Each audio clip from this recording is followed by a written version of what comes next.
All right, I want to welcome everyone who's worshiping with us online, as well as those of us who are here in person. We're so glad you're with us. I'm Chip Freed, the lead teaching pastor here at our one church in so many locations right now. We don't know where you are, but we're glad you're with us. We're glad we can be connected in this way. We're in our teaching series, There's No Place Like Home. And it's not ironic that that comes in the fall season. Those of us who went to high school or college, we knew the fall time was always homecoming time, right? And we've been thinking about that as we're slowly emerging from these horrible 20-something months of just disruption, pandemic, other things that have really disrupted our lives. And slowly but surely, we're gathering back together home. Whether you're in your home right now, whether those of us are here physically, that we're coming back together. We're reassembling. In Ezekiel, he had a vision of a valley of dry bones. And God says to Ezekiel, can those bones live again? Ezekiel goes, I have no idea. He's like, but you know. And God said, preach to those bones, speak. And the Spirit came, the Spirit of life, and it breathed new life. And it said they began to come together, bone upon bone, sinew upon sinew.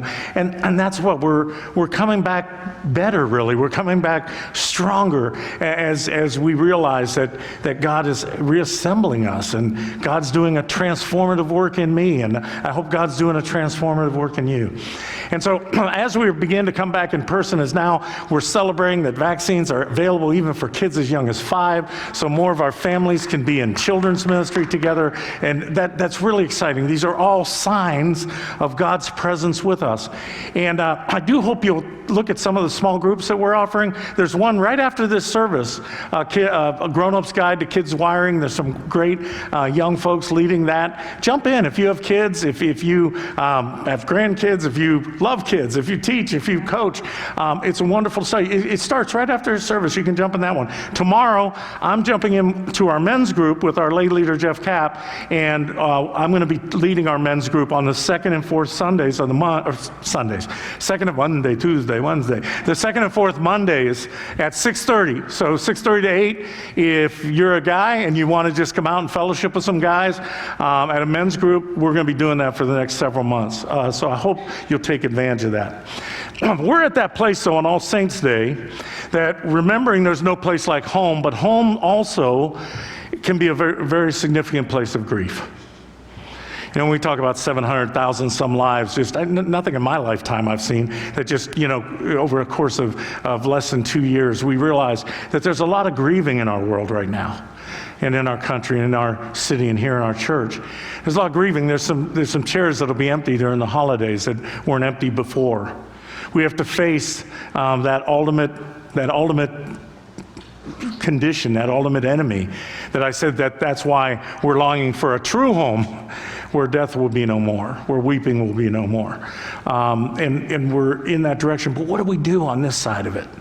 What do we do when we face grief, when we face tragedy, when we face loss? I think this passage of the raising of Lazarus is a place that all of us should kind of hitch our wagons to at those moments. I haven't preached on it in a while, and I got to tell you, as I've spent time with it the last 3 or 4 weeks, I'm just kind of kicking myself. I think I'm saying, like Chip, we ought to probably preach on Lazarus once a year. It's the pivotal story in John's gospel as a preview to the resurrection of Jesus Christ. All scholars, all biblical scholars that study John say that this is the linchpin of everything that John has to say. Because at the beginning of John, for the first 10 verses, he's proclaiming as an evangelist who Jesus is. And he tells 7 signs and wonders. 7, you've been around with me, or if you've been listening online, 7 is always a significant number. It meant completion or perfection. So God created in 7 days, and at the restoration, in Revelation, there's 7 seals and 7 trumpets and 7, all these 7s. So message to 7 churches. So what John's saying, he tells us 7 signs and wonders. He doesn't say these are all the signs and wonders Jesus does. In fact, if you read the very end of John's gospel, at the very, very end, you know what he says? Look, if I tried to tell you everything that Jesus did, like all the books of the world couldn't contain it. But he said, here's a sampling, here's a perfect picture of who he is. And this raising of Lazarus is the 7th sign. It's what everything's been pointing to. And now we don't just know who Jesus is, we know why he's come. He has come to arrest death. He has come to face our ultimate enemy. And in this story, you and I are Martha and Mary. So this is who we are when we're overwhelmed with grief, when we face loss, when we go through suffering that is almost unbearable. What do we say? Martha and Mary say the same thing. Lord, where have you been? Do you realize for the past couple years, there have been people, and I've talked to some of you, and I've been there myself, who are like, Lord, really? Like, where are you? We need you, right? And they say, if you'd have been here, my brother wouldn't have died. If you'd have been here, Lord, if we wouldn't have a pandemic. If you'd been here, George Floyd wouldn't have died. If you'd been here, Lord, I wouldn't be going through this situation of relationships. We all understand that. And Jesus walks into this situation. Don't you love it that God walks right into our heartache? What do they say? A true friend is when the world walks out, they walk in. Jesus always walks into our wreckage. He doesn't avoid it. He's not ashamed of us. He's not embarrassed by us when we are hurting, when we really need. In fact, Martha and Mary, the only right thing they did in the whole story is if you go back to the beginning of John, when Lazarus was sick, they said, somebody go get Jesus. Send for Jesus when you're overwhelmed, and he's going to come to you with 4 things. I'm going to try to rattle these 4 through, and then we'll go to a time of communion together. 4 things, maybe 4 gifts, I think, that we need at different times. Maybe we need one gift more than the other. And I want to flash these through you today. And then what I want to do is for you, when you go home, be reflecting on John 11, read the whole story again, and think about which of these 4 do I really need in my life right now. He comes and he brings tears, truth, anger, and grace.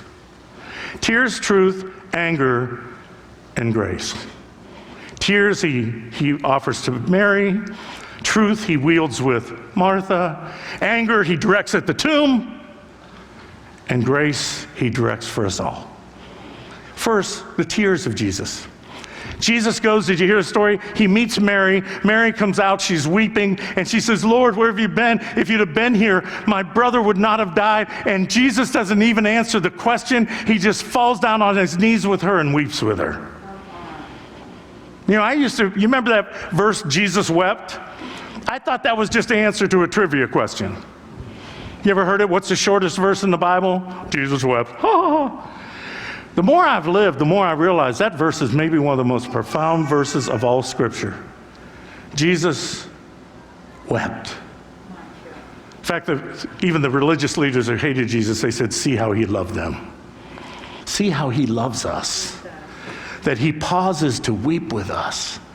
Do you know, friends, you would say, well, maybe I shouldn't be feeling this way. I want to lift all those burdens off of you. Maybe you're struggling over what some people would say the most minor thing. Don't listen to the critics. If it matters to you, it matters to him. He is so compassionate that he stops to weep with Mary. He doesn't say anything except, where have you laid him? He joins us at this place of our brokenness. And this is stunning to me. Now you're saying, okay, well, Chip, he's just kind of a kind guy. No. This is stunning to me because Jesus has 2 things in this situation that we never have. One, he understands everything that's going on. That God didn't design, when bad things happen, it's not that God is the author of that, but Romans says that in all things, God is still working for good, that God can take a mess and bring something out of it, and Jesus already knows the purpose and the glory that can come out of this. I mean, when my sister died at 44 years old, my oldest sister, and you're going through grief, and it's rough, and it's just everything's unreal. But when I look back, many years later, I saw that even in her death, there was a blessing for people. She directed a choir in her church, and for over a decade, and the people in that choir, I'm going to tell you, were nominally religious. But when my sister Marilyn directed that choir with joy, when she could barely stand, up until the day of her death, I'm going to tell you, there are people out of that choir that have gone into ministry. So Jesus already knows what glory is going to come out of this. He knows that. We don't know. We're overwhelmed. And he also has the power to do something about it. See, we're powerless. That's why death frightens us so much, because you can't, if somebody's sick, you in your family, or somebody's ill, a child. I've been there. You go in there, and we're going to fight this thing, and we're going to do some mess, and we're going to do some of these things. Or if your kid's in trouble or a car accident, that's all right. We can replace cars. But when somebody dies, we have no power. That's right. We're just powerless. Reminds us we're all terminally ill, right? And Jesus has all knowledge and all power, and he still weeps with Mary. When in 10 minutes he knows everybody's going to be rejoicing. Have you ever seen the tricks that parents play on their kids? You've seen them on TikTok or social media, whatever, where, a kid wants an Xbox or wants something for Christmas, and they get like an empty box, and the kid's going crazy. You've seen this, haven't you? And the parents are what? They're weeping? No, they're snickering, because they know in like 10 seconds they're going to pull that out. We had that happen last year. We do this little secret Santa thing in our family. Before Santa comes, we come, and we do these little stockings, and every year somebody's going to fill a stocking that Santa doesn't fill. There are children in the room, friends. And they're going to do that, and then we have to guess who filled our stocking, right, like in the family. And last year, it was such a hard year, and we couldn't be with family during the pandemic and all this. And Tiana, my oldest daughter, she takes her stocking down, she reaches in, she pulls out a pine cone. Then she reaches in, she pulls out a dirtier pine cone. And then she pulls out a broken trophy. Like there's a trophy where like somebody had one arm, the other arm's broken. And she just looks around the room. And she goes, "Matt!" The one who was on stage here. That's my youngest. And his greatest joy is to torment his sister. For a long time. And he didn't start crying, he didn't start weeping, he started cracking up, because right behind the couch he said, "Here, Tayana, here's your real stocking," right? Why didn't Jesus do that? Why didn't he do that? Why didn't he walk up and Mary's weeping and he goes, "Ha, ha, ha, watch this." Because if it matters to you, it matters to him. And whatever you are weeping over and whatever you're struggling with, he's right there to struggle with you. The Bible in Hebrews 4 says we have a high priest that was tempted in every way that we are, who understands everything that we've ever going to go through. For we do not have a high priest who is unable to sympathize with our weakness. We have one who in every respect has been tested as we are, yet without sin. Let us therefore approach the throne of grace with boldness, so that we may receive mercy and find grace and help in our time of need. That's who he is. Send for Jesus. Thank you. And the second thing he brings is truth. To Mary, he brings tears. To Martha, he brings truth. Martha goes, same question, same situation. "Lord, if you had not been here, my brother would not die. Your brother will rise again." She goes, "Yeah, I went to catechism. I went to confirmation. I know the Apostles' Creed. I'm religious. I know someday we get to heaven, la da da da da." And Jesus said, "I am the resurrection and the life. I don't just have access to power. I am power. I just don't have a solution for your life. I'm the author of life. Do you believe this, Martha?" He comes into her with truth. He comes into her giving her, the proclamation of the gospel that she needs. Tony Campolo was an evangelist, and he was one of my mentors. He came here in 2011. His books are amazing. You can still YouTube him. He has such a personality. And Tony told me one time that he was preaching at a church in Philadelphia, and they had a healing service where at the end, after he preached, people come forward, and he and other pastors would anoint with oil. And he said there was a woman who wheeled her husband forward. He had been fighting cancer, and Tony anointed him with oil and her with oil and prayed for them. And he said he went back to that church 2 years later, and the woman came up by herself.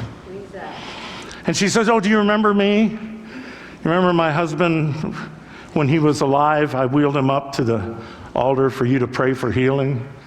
And Tony had this horrible feeling in his heart, like, what a great pastor I was. Prayed for healing and your husband's died.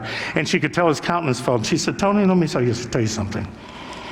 She said, "After that service, we had the best 6 months of our lives. My husband was at peace. He knew Jesus in a more personal way. They'd never known him before." And he said, she looked him in the eyes and she said, "Hey, Pastor, he wasn't cured, but he was healed." And that's the truth.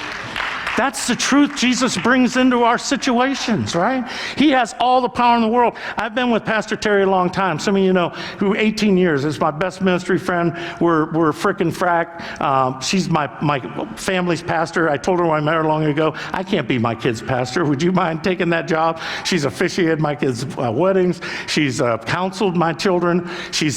If I have any sanity in me, it's partially because all the prayers she's prayed over me. But there's one prayer that Pastor Terry did that I still go back to again. It was when my middle son, Perry, was having heart surgery. Perry was a high-level athlete and everything, but he had a funny-sounding heart, and we could never lay it down. We were always concerned. And at 16, he had to go in for heart surgery. Now, they were trying to tell me, okay, it's not real major. Okay, you said heart and surgery in the same sentence. As a parent, you're freaking out. And so I guess the surgeon could tell that Terry and I were a little unsettled. And so he said, "Okay, come with me." He took us back to where he was going to do the surgery. He showed us the room and explained the procedure. And he looked at me and he said, "Hey, Reverend Freed, this is the Cleveland Clinic. If your son was the child of the Prince of Saudi Arabia, he'd be flying to this hospital to have this surgery." And that kind of helped. Yeah, that was good news. I agree. It was kind of good. I'm like, okay, I get the science, but you're still rattled, right? And then we went back in the waiting room and Pastor Terry got off the elevator. I told her to stay home. She didn't listen.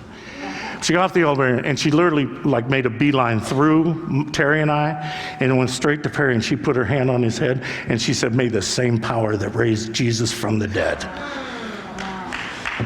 be with you and in you." And at that moment, all of a sudden the sun came out. And I knew it was going to be okay, even if it wasn't going to be okay. Do you understand that? That's the truth. Have you accessed that? Sometimes we just need the tears of Jesus. We just need him to come and weep with us. Other times we need him to come with us with speaking the truth in love. And look at him do it at the same time in different ways to the same question. He's a wonderful counselor. You need him. Send for Jesus. Send for him. And then he comes with anger. You say, "Whoa, Chip, what's this anger thing going on?" Well, here's why you don't see anger in the text, because the English translators are seriously too afraid to tell you what the Greek really says. That's the only thing I can figure out. Is all the English translations miss this one. In fact, verse 33, if you heard it read, it said that Jesus was deeply disturbed. He came and he saw Mary weeping on people. He was deeply disturbed. That's a terrible translation. And all the English ones do it. I don't know. I think they're afraid of it. One scholar said, a Greek scholar said, it's lexically abusive. Like they don't tell us what it really says. What it really says, Jesus saw everybody weeping, and it doesn't say he was deeply disturbed. The Greek there says he was filled with rage. He was angry. And then verse 38 says, he went to the tomb deeply troubled. That's not what it says. That word in the Greek there says he went to the tomb snorting like an angry animal, bellowing and roaring, nostrils flared. Maybe he was yelling. He's angry. What's he angry at? Well, let's look at what he's not angry at. He's just told us he's God. He says, I'm the resurrection and the life. He's not angry at himself. He's not mad at God. See, we do. We get that way. God, why are you persecuting me? Why are you doing this to me? How do you know God's doing anything to you? What is your evidence? What's your evidence? I was counseling somebody once, saying, I just know God has beat me up. I lost my job. What's your evidence? What's your evidence that God's mad at you? Well, all these bad things are happening. Look at Jesus. Wow. Perfect person. And lived a horrible life. Every possible thing bad that could happen to him happened. So where's your evidence? All these bad things that God must be. God's not mad at you. I see that bumper sticker, Jesus is coming back, and boy, is he mad. Well, how do you reconcile that with God so loved the world? Jesus. He sent Jesus to do what? To condemn it? No, to save it. Here's how you know. You read God's word. What does God's word say, Chip? Love the Lord your God with all your heart, soul, strength, and mind. Love your neighbor. In fact, Paul says twice, if you love your neighbor, you fulfilled the law. Jesus said that too. So if I'm not loving God and loving my neighbor, God's upset with me. But don't look, Jesus doesn't get angry at God, and he doesn't get angry at the victims. He doesn't demonize. He relates to them. What's he angry at? He's angry at the tomb. He's angry at death itself. Because God does not design a world with death. It's when we decided, you know the story, it's a Genesis story telling us when we decided we want to be our own masters, we want to be our own lords. Nobody tells me what's right and wrong for my life. Like I want to drive the bus, but we're not qualified it, and the bus went off the road, and death came into the world, and disease came into the world, and broken relationships came into the world. That's why it says very clearly what in the Bible? The wages of sin is death. And Jesus is angry at it. And you know, anger is one of the 5 stages of grief, right? When you get angry, that's okay. Be angry, but don't sin. Be angry at what? Be angry at death. All of us should be. I love what B.B. Warfield, as a theologian, said Jesus advances to the tomb not weak and sniveling, but as a champion preparing for conflict. He goes to the tomb raging with fiery wrath against our enemy, that is death. God is angry at death. He bellows at death. Jesus is going to go do combat with death. And we see that right here in John 11. And so when Jesus comes to you with tears and with truth, the things you're hurting over, Jesus is angry at that too. He's bellowing against anything that would diminish life. And then lastly, let me close with this. He brings us grace. The grace of Jesus. You say, where's that? In the whole story. They sent for Jesus, and he comes, right? If you call for Christ, he comes. If you don't say, well, I'm trying to pray, Pastor, I don't know what to pray, he comes. And it says when we don't know how to pray as we ought, the Spirit comes to us in sighs too deep for words and groans which cannot be uttered, and intercedes on our behalf and prays through us and prays for us. He comes. You know, I was dealing with one of our staff members who had lost a family member this week, dealing with grief, and I just read the 23rd Psalm again. You know, that's read at funerals a lot of times. The Lord is my shepherd, I shall not want. But there's a place in that Psalm where I've really matured in my faith. Do you know the line in that Psalm when it says, even though I walk through the valley of the shadow of death, I will not be afraid. Why? Those of you who know it. Because you are with me, right? Even though I walk through the valley of the shadow of death, I will not be afraid because you are with me. You know, for probably 40 years of my life, I read that verse thinking, oh, that's what I'm going to pray when I die. Like when I walk through the valley of the shadow of death, God will be with me so I don't have to be afraid to die. I think I had to turn 50 before I figured out that's not what that's saying. Because if you read everything, it says when we die, death is just a door. Like we go into the presence of God. We go into light. We don't go into darkness. There's no shadows, right? It says, what does Revelation say? That the sun will not scorch them by day, nor the moon by night, because the Lamb is their light. There is no darkness. There is no death. There is no weeping. There is no suffering. That's what we're heading into. So what is the Psalm talking about? It's talking about all of us left behind. Because we're the ones, when our loved one dies, and we lit candles for today, and I have 4 candles up there of saints that I'm aiming for and thinking for. They're in the light, but I'm still walking through the valley of the shadow of death. And God says to those of us who are grieving and hurting and worrying and pacing the floor, he said, don't be afraid, because I am the resurrection and the life, and I am with you even to the end. Whew, I got emotional on that. And that's why Paul says in Philippians, he said, I want to know Jesus. Do you know what that word know means? It's kind of personal. Do you remember Adam knew Eve and they had a child? Paul said, I want to be that intimate with Christ. I want to know Jesus and know what? And the power of his resurrection. Have you activated that in your life? And where's the grace? It says after this time, they decided to put him to death. Jesus knew that too. And at this moment, Jesus was willing to arrest Lazarus' funeral by causing his own. He knew he could never get Lazarus out of the grave without putting himself into the grave. Do you see how much he loves us? He couldn't get you and I out of the grave except by putting himself into the grave. We have a God so committed to ending suffering and death that he's willing to come into the world and be part of that suffering and death and take upon himself the wages of sin, the penalty of God forsakenness. And he's willing to put himself in the tomb to get us out of the tomb. That's the grace that we have. That's the trust that we can have. So let me close with this. And I wore this shirt on purpose today. It's my yellow shirt. And thinking of, if you've been around Garfield, we did this thing called the temperaments. We took temperaments. There's 4 temperaments, and I'm a yellow, sanguine, right? Here's the temperament of a yellow. Need to be the center of attention, class clown, talk all the time, drive people crazy because they interrupt them, have a tendency to exaggerate. And I became a yellow, and everybody at Garfield's like, God, we didn't see that in Chip. We just never, like people are like, duh. That's not why I wore it. Here's why I wore it.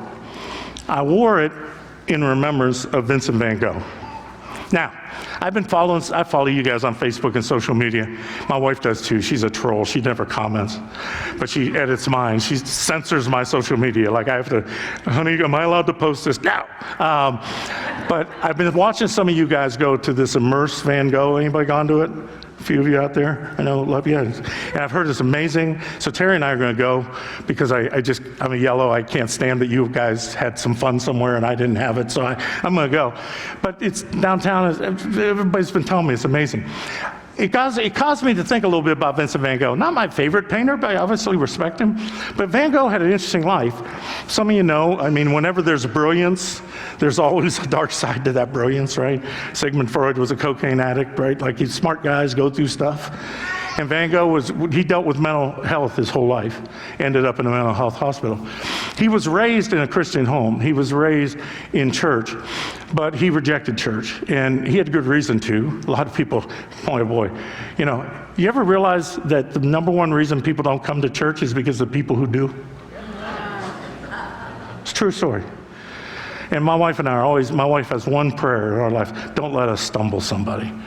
And there's been a lot of stumbling out in the Christian world in the last 2 years. I spend most of my life apologizing for preachers I don't even know. In fact, when we go out and we meet somebody who's not part of a church, and I don't tell them what I do right away, and we strike up a conversation, and they go, what do you do? And they're like, oh, I'm a pastor. They go, you don't seem like a pastor. I'm like, thank you. Whatever it is. We do some crazy things. And Van Gogh left church because of church people. And he abandoned the faith. And whenever he painted something, he put a little yellow in it. And this yellow was like hope. It wasn't with God at that point. I preached on this at Christmas Eve a few years ago. His picture, Starry Night. I think we got the Starry Night picture. That was Starry Night. This is a church. There's a church in the village. Some people thought this was the tree of the Garden of Eden, right? And so where's the yellow? The yellow's up in the sky. There's some yellows in some people's houses, but if you were here on that Christmas Eve, where is there no yellow? There's no yellow in the church. That was his kind of protest. He found himself in a mental hospital, however. A priest came to him and began to put his faith back together. And Van Gogh recommitted his life to Jesus Christ. And after he did that, you know what he did? He painted a portrait about this story, the raising of Lazarus. Look at this picture. A little yellow there? Go back to Starry Night, if you would, folks. Go back to Starry Night. There's a little yellow there. Now go back to the Lazarus one. Boom! Right? All hope. All possibility. And here's Martha and Mary, and here's Lazarus getting up. And if you look real close at Lazarus' face, do you know what Van Gogh painted?